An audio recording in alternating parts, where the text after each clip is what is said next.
my dear students, welcome to ASAP. നമ്മൾ ഇന്ന് നോക്കുന്നത് RRB NTPC എക്സാമിൽ പെർസെൻറ്റേജ് എന്ന് പറയുന്ന പോർഷനിൽ ചോദിച്ചേക്കുന്ന ഒരു വെറൈറ്റി ക്വസ്റ്റ്യൻ ആണ്. അപ്പോൾ നമുക്ക് ക്വസ്റ്റ്യൻ ഒന്ന് വായിച്ച് നോക്കാം. What will be the difference in population 3 years ago and 2 years ago of a town whose current population of 1,60,000 is increasing at a rate of 25% every year? എന്താണ് പറഞ്ഞിട്ടുള്ളത്? നമുക്ക് ഇപ്പോഴത്തെ പോപ്പുലേഷൻ തന്നിട്ടുണ്ട്. കറണ്ട് പോപ്പുലേഷൻ എത്രയാണ് പറഞ്ഞേക്കുന്നത്? 1,60,000. ഇനി നമ്മളോട് ചോദിച്ചേക്കുന്നത് ഓരോ വർഷവും 25% പോപ്പുലേഷൻ കൂടുകയാണ്. അങ്ങനെയെങ്കിൽ 3 വർഷം മുമ്പുള്ളതും 2 വർഷം മുമ്പുള്ള പോപ്പുലേഷൻ്റെ ഡിഫറൻസ് എത്രയെന്നാണ് ചോദ്യം. സാധാരണ നമുക്ക് പോപ്പുലേഷൻ ചോദിക്കുമ്പോൾ കറണ്ട് പോപ്പുലേഷൻ തരും, എന്നിട്ട് 2 വർഷം കഴിഞ്ഞിട്ടുള്ള പോപ്പുലേഷൻ എത്ര, അല്ലെങ്കിൽ 3 വർഷം കഴിഞ്ഞിട്ടുള്ള പോപ്പുലേഷൻ എത്രയെന്ന് ചോദ്യം വരാറുണ്ട്. അതുപോലെ തന്നെ കറണ്ട് പോപ്പുലേഷൻ തന്നിട്ട് നമുക്ക് 2 വർഷം മുമ്പുള്ള പോപ്പുലേഷനും 3 വർഷം മുമ്പുള്ള പോപ്പുലേഷനും എത്രയെന്ന് ചോദിക്കാറുണ്ട്. പക്ഷേ ഇവിടെ ചോദിച്ചേക്കുന്നത് അങ്ങനെയല്ല. ഇവിടെ ചോദിച്ചേക്കുന്നത് എന്താണ്? കറണ്ട് പോപ്പുലേഷൻ തന്നിട്ടുണ്ട്, എന്നിട്ട് 3 വർഷവും 2 വർഷവും മുമ്പുള്ള പോപ്പുലേഷൻ്റെ ഡിഫറൻസ് എത്രയെന്നാണ് ചോദിച്ചിട്ടുള്ളത്. അപ്പോൾ നമുക്ക് എങ്ങനെയാണ് ചെയ്യുക? ഇവിടെ തന്നേക്കുന്ന ഒരു ഹിൻ്റ് എന്ന് പറയുന്നത് 25% റേറ്റിൽ ഇൻക്രീസ് ചെയ്യുന്നു. 3 വർഷത്തെ അപേക്ഷിച്ച് ഇപ്പം എന്ത് ചെയ്യുന്നുണ്ട്? 3 വർഷം മുമ്പുള്ള ഒരു പോപ്പുലേഷൻ ഉണ്ട്, അത് കഴിഞ്ഞ് 2 വർഷം മുമ്പ് എന്ന് പറയുമ്പോൾ അത് 25% കൂടി. പിന്നെ എന്ത് ചെയ്യുക? 25% കൂടുക എന്നാണ് പറഞ്ഞേക്കുന്നത്. അപ്പോൾ നമുക്ക് 25% എന്ന് പറഞ്ഞാൽ നമുക്കറിയാം എന്താണ്? ഫ്രാക്ഷണൽ വാല്യൂ എന്താ? 1/4 ആണ്. 25% കൂടുക എന്ന് പറഞ്ഞാൽ എന്താണ്? 25% കൂടുക എന്ന് പറഞ്ഞാൽ നമുക്ക് ഫ്രാക്ഷണൽ വാല്യൂ എന്താവും? 4 ഉള്ളത് എന്താവും?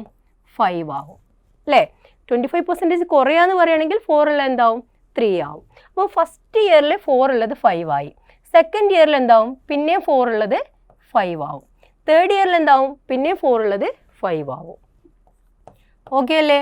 അങ്ങനെയെങ്കിൽ 3 വർഷത്തേക്ക് ആദ്യത്തെ 3 വർഷം ഇത് 3 മൾട്ടിപ്ലൈ ചെയ്യുമ്പോൾ 64, ഇവിടെ എത്ര വരും? 125. ഇതെന്താണ് മീൻ ചെയ്യുന്നത്? 64 എന്ന് പറയുന്നത് 3 വർഷം മുമ്പുള്ള പോപ്പുലേഷനാണ്. 125 എന്ന് പറയുന്നത് എന്താണ്? പ്രസൻറ്റിലെ പോപ്പുലേഷനാണ്. ഓക്കെ ആണോ? ഇത് പ്രസൻറ്റിലെ പോപ്പുലേഷനാണ്. ഇത് 3 ഇയർ എഗോ 3 വർഷം മുമ്പുള്ള പോപ്പുലേഷനാണ് എന്ത്? 64 എന്ന് പറയുന്നത്. ഇതേപോലെ നമുക്ക് 2 വർഷം മുമ്പുള്ള പോപ്പുലേഷനും കണ്ടുപിടിക്കാം. നമുക്കറിയാം 25% കൂടുകയാണ്. 25% കൂടുക എന്ന് പറയുമ്പോൾ ആദ്യ വർഷം 4 ഉള്ള എന്താവും? 5 ആവും. അടുത്ത വർഷം 4 ഉള്ളത് 5 ആവും. 2 വർഷം എടുത്താൽ മതി. ഇവിടെ 2 വർഷം എടുക്കുമ്പോൾ ഇവിടെ 4 × 4 ഇവിടെ 16 വരും. ഇവിടെ എത്ര വരും? 25. ഈ 25നെ റെപ്രസെൻ്റ് ചെയ്യുന്നത് പ്രസൻറ്റിലെ പോപ്പുലേഷനും 16നെ റെപ്രസെൻ്റ് ചെയ്യുന്ന 2 ഇയേഴ്സ് മുമ്പുള്ള പോപ്പുലേഷനുമാണ്. 2 ഇയേഴ്സ് എഗോ നോക്കുമ്പോൾ നമുക്ക് നോക്കടാ, ഇവിടെ പ്രസൻറ്റിലെ പോപ്പുലേഷൻ 125 ആണ്, ഇവിടെ പ്രസൻറ്റിലെ പോപ്പുലേഷൻ 25 ആണ്. അപ്പോൾ അതും രണ്ടും സെയിം ആവണം അല്ലേ? സെയിം ആവാൻ വേണ്ടിയിട്ട് നിങ്ങൾ എന്ത് ചെയ്യണം? ഇവിടെ 5 വെച്ചിട്ട് മൾട്ടിപ്ലൈ ചെയ്യാം. ഇവിടെ 5 വെച്ചിട്ട് മൾട്ടിപ്ലൈ ചെയ്യുമ്പോൾ നിങ്ങൾക്ക് ഇവിടെ എത്ര വരും? ഇവിടെ 80 കിട്ടും. അതുപോലെ തന്നെ ഇവിടെ എത്ര വരും? 125. ഇത് 2 ഇയേഴ്സ് എഗോ ആണ്. ഇതെന്താണ്? പ്രസൻറ്റിലെ പോപ്പുലേഷനാണ്.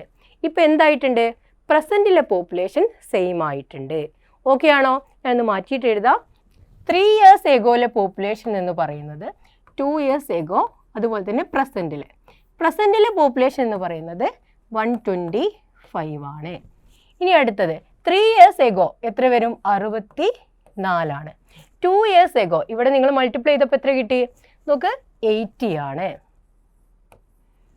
ഇനി നമുക്ക് തന്നേക്കുന്ന ഡാറ്റ കറണ്ട് പോപ്പുലേഷൻ എത്രയാണ് പറഞ്ഞേക്കുന്നത്? 1,60,000. അതായത് പ്രസൻറ്റ് പോപ്പുലേഷൻ 125 യൂണിറ്റ് ആണ് 1,60,000. ഓക്കെ ആണോ? അങ്ങനെയെങ്കിൽ ഒരു യൂണിറ്റ് എങ്ങനെയാ? 1,60,000 ഡിവൈഡഡ് ബൈ 125. ഇനി നമ്മോട് ചോദിച്ചേക്കുന്നത് 3 വർഷം മുമ്പുള്ള പോപ്പുലേഷൻ എത്രയെന്നല്ല, അതുപോലെ 2 വർഷം മുമ്പുള്ള പോപ്പുലേഷൻ എത്രയെന്നല്ല. നമ്മോട് ചോദിച്ചേക്കുന്നത് 3 വർഷം മുമ്പുള്ളതും 2 വർഷം മുമ്പുള്ള പോപ്പുലേഷൻ്റെ ഡിഫറൻസ്. അപ്പോൾ നമുക്ക് 64ഉം 80യും തമ്മിലുള്ള ഡിഫറൻസ് എത്ര വരിക? 16. അപ്പോൾ നമുക്ക് 16 യൂണിറ്റ് എത്രയെന്നാണ് നമുക്ക് കണ്ടുപിടിക്കേണ്ടത്. 16 യൂണിറ്റ് എന്ന് പറയുന്നത് ഒരു യൂണിറ്റാണ് 1,60,000 ഡിവൈഡഡ് ബൈ 125. അങ്ങനെ 16 യൂണിറ്റ് എങ്കിൽ ഇൻറ്റു 16 ചെയ്യുക. ഓക്കെ, ഈ 125നെ നമുക്ക് എന്ത് എഴുതാൻ പറ്റും? 125നെ ഞാൻ മാറ്റിയിട്ട് 1000 ഡിവൈഡഡ് ബൈ 8 എഴുതുകയാണ്. അപ്പോൾ ബൈ 8 ഉള്ള എന്താവും? ഇവിടെ മേലെ ആവും. അപ്പോൾ 3 സീറോസ് ഇങ്ങനെ കട്ട് ചെയ്യുക. പിന്നെ വരുന്നത് 16, ഇവിടെ 16 സീറോ. അപ്പോൾ 160 × 16 × 8. ഞാൻ ജസ്റ്റ് ഈ യൂണിറ്റ് ഡിജിറ്റുകൾ മാത്രം അങ്ങ് മൾട്ടിപ്ലൈ ചെയ്യാം കേട്ടോ. 6 × 6 36, 36 × 8 48. അവിടെ 8 ഉണ്ട്, പിന്നെ ഇവിടെ ഒരു 0 ഉണ്ട്. യൂണിറ്റ് ഡിജിറ്റ് നമുക്ക് 0യും തൊട്ടിപ്പുറത്ത് 80 വരുന്ന നമ്പർ ഏതാണ്, അതാണ് എന്ത് കിട്ടുന്നത്, ആൻസർ കിട്ടുന്നത്. ഓപ്ഷൻ നോക്ക്, ഓപ്ഷനകത്ത് 20,480. ഇവിടെ 80 വരുന്ന ആൻസർ ഏതാ വരുന്നത്, ഓപ്ഷൻ ബി ആണ്. അപ്പോൾ നമ്മൾ ഫുള്ളായിട്ട് കാൽക്കുലേറ്റ് ചെയ്തിട്ട് ആൻസർ കണ്ടുപിടിക്കണമെന്നില്ല. നമുക്ക് എന്ത് നോക്കിയാൽ മതി, ഒന്നുകിൽ യൂണിറ്റ് ഡിജിറ്റ് നോക്കുക, അതല്ലാന്നുണ്ടെങ്കിൽ ലാസ്റ്റിലെ 2 ഡിജിറ്റ് നോക്കിയാൽ മതി. അപ്പോൾ ഇവിടെ വന്നേക്കുന്നത് നമുക്ക് 125നെ ഞാൻ 1000/8 എഴുതി. 1000/8 എഴുതുമ്പോൾ ആ 8 മേലേക്ക് പോയി. പിന്നെ എന്തുണ്ട്, ഈ 3 സീറോസ് കട്ട് ചെയ്തു. പിന്നെ 6 × 6 36. യൂണിറ്റ് ഡിജിറ്റ് മാത്രം, ആ 0 ഞാൻ അവിടെ വെച്ചു. കാരണം എന്താ, 0 എപ്പോഴാണെങ്കിലും നമുക്ക് 0 ആൻസർ വരും. പിന്നെ 6 × 6 36, 36 × 8. ആ 6 × 8 എത്ര വരും, 48. അപ്പോൾ എത്ര വരുന്നതിൽ ലാസ്റ്റ് 2 ഡിജിറ്റ് എന്ന് പറയുന്നത് 80 ആണ്. 80 വരുന്ന ഒരൊറ്റ ഓപ്ഷനേ ഉള്ളൂ. കണ്ടോ, ഇവിടെ 30 ആണ്, ഇവിടെ 30 ആണ്, ഇവിടെ 30 ആണ്. അപ്പോൾ 80 വരുന്ന ഒരൊറ്റ ഓപ്ഷനേ ഉള്ളൂ. ആൻസർ എത്ര വരുന്നത്, ഓപ്ഷൻ ബി ആണ്. ഓക്കെ അല്ലേ? അപ്പോൾ ഇതുപോലെ തന്നെ വേറെ ഒരു ക്വസ്റ്റ്യൻ കൂടി നോക്കാം കേട്ടോ. നോക്ക്, ക്വസ്റ്റ്യൻ ഒന്ന് വായിച്ചു നോക്കേ.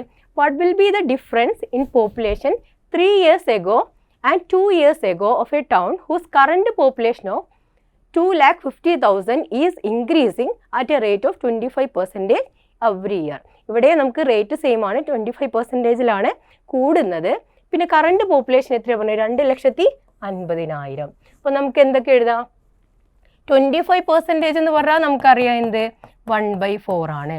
25% ഇൻക്രീസ് ചെയ്യാന്ന് പറയും, 4 ഉള്ളത് 5 ആവും. പിന്നെ അടുത്ത വർഷം 4 ഉള്ളത് 5 ആവും. പിന്നെ 3 വർഷമാണെങ്കിൽ പിന്നെയും 4 ഉള്ളത് 5 ആവും.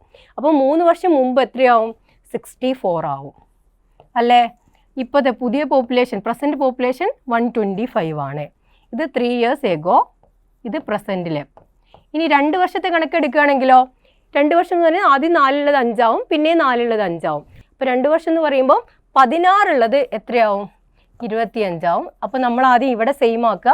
ഇവിടെ സെയിം ആക്കാൻ വേണ്ടിയിട്ട് 5 വെച്ചിട്ട് മൾട്ടിപ്ലൈ ചെയ്യുക. നേരത്തെ ചെയ്ത അതേ പാറ്റേൺ തന്നെ. അപ്പോൾ ഇവിടെ എന്താവും, ഇത് 80 ആവും, ഇതെന്താവും 125 ആവും.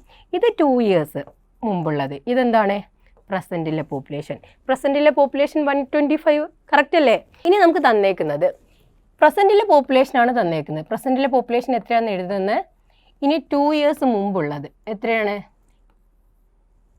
80 ആണ്. 3 years മുമ്പുള്ളത് എത്രയാണ്, 64 ആണ്. പ്രസൻറ്റിലെ പോപ്പുലേഷൻ തന്നു 125 എന്ന് പറയുന്നത് 2,50,50,000 അല്ലേ? അങ്ങനെയെങ്കിൽ ഒരു യൂണിറ്റ് ഇതിന് എന്തുകൊണ്ട് മൾട്ടിപ്ലൈ ചെയ്യണം, നമുക്ക് 125 × എത്ര വരും, 2000 ആണ് നമുക്ക് എന്ത് കിട്ടുക, 2,50,50,000. ഓക്കെ അല്ലേ? നമ്മളോട് ചോദിച്ചേക്കുന്നത് എന്താ, 2 വർഷം 3 വർഷം തമ്മിലെ ഡിഫറൻസ്. അത് എത്ര യൂണിറ്റാ, 16 യൂണിറ്റ്. ഇത് ഇവിടെ എന്ത് വെച്ചിട്ടാണ് മൾട്ടിപ്ലൈ ചെയ്തേക്കുന്നത്, 2000. അങ്ങനെയെങ്കിൽ ഇതിനെ 2000 വെച്ച് മൾട്ടിപ്ലൈ ചെയ്യുക. അപ്പോൾ നമുക്ക് എത്ര കിട്ടും, 32,000. ഓപ്ഷനകത്ത് ഏതാണ് ആൻസർ നോക്ക്, ഓപ്ഷൻ ഡി ആണ് വരുന്നത്. അപ്പോൾ നമ്മളിപ്പോൾ ഡിസ്കസ് ചെയ്തേക്കുന്നത് പെർസെൻറ്റേജിൽ വന്നേക്കുന്ന ഒരു വെറൈറ്റി ക്വസ്റ്റ്യൻ ആണ് കേട്ടോ. അപ്പോൾ നമ്മൾ ഇന്ന് ഡിസ്കസ് ചെയ്തേക്കുന്നത് പെർസെൻറ്റേജിലെ വെറൈറ്റി ക്വസ്റ്റ്യൻ ആണ്. അപ്പോൾ നിങ്ങൾക്ക് വീഡിയോ മനസ്സിലായിട്ടുണ്ടെന്ന് വിശ്വസിക്കുന്നുണ്ട്.